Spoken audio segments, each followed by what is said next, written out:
Maktada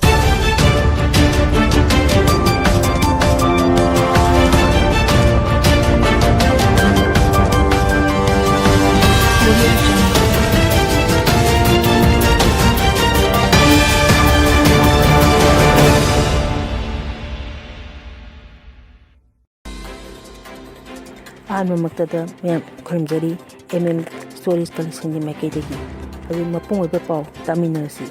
India Langaki divine and rule policy net totally a poxy warlocks and Bagimatam Pigedabani, Malanga. Nituang be Amadi, Hamajit had Patasianaba, Nokjangin, Sibia and Quati the Pukre. Mito Kandotangi, Tungi, Miron Kanbawagani, Zepti. Mayaka Pasinjaigunba Amadi Sava Tinkre. Irang Loisalaga Sakotron the Mai Unsalasi, Kemsa. Langaki the opposition like day, Haikiba, Mingbakai Wangang Mali, Megacentra. Hajik Pau Santona Mupizeri. In Tungan Biamadi Hamans it happened to see an Abano Jagan Chibiana, Wati the Pukre. Hokiba, Sahi, 223 me, Homdagi Hokiba, Manipuda, Togliba.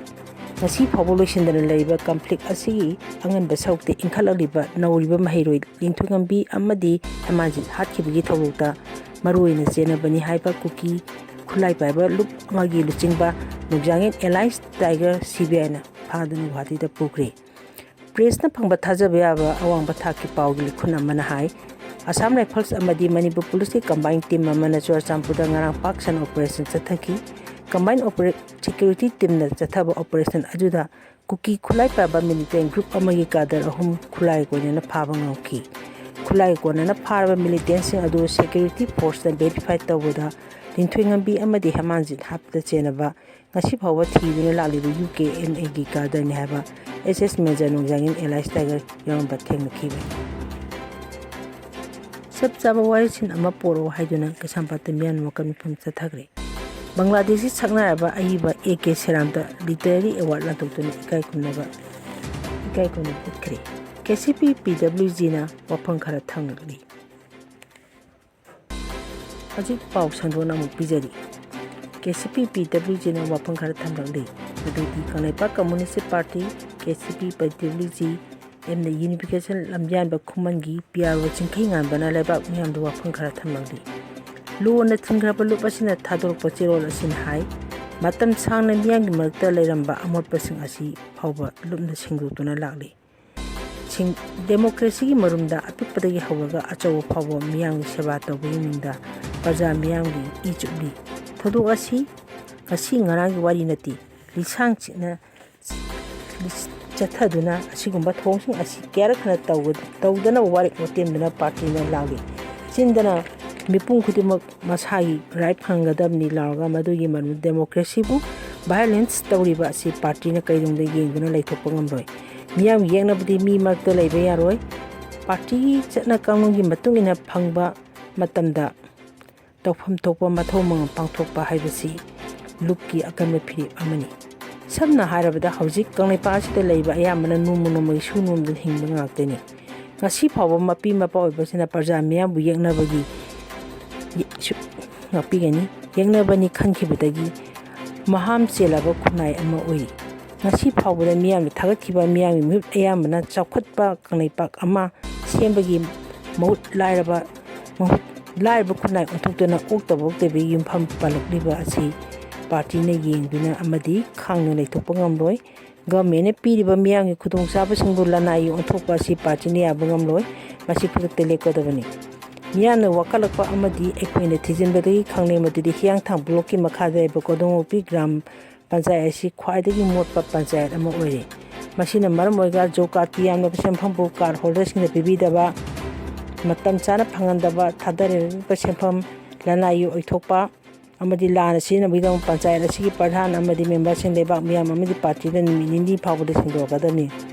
Generally, Adudi, Gram Pansai, a Sea Parhan, over Taudame Polo, Kodomopi Mamalekai, Ward member Konjingbam Nimala, Kodomopi Mamalekai, member 1 number 3, now in Basanta, Kodomopi May Lekai, member 1 number 4, so Haven Samanda, Kodomopi May Lekai Manning, Ward number 5, 1 Camp Sundar, Kodomopi Longkai member 1 number 6 Jumnam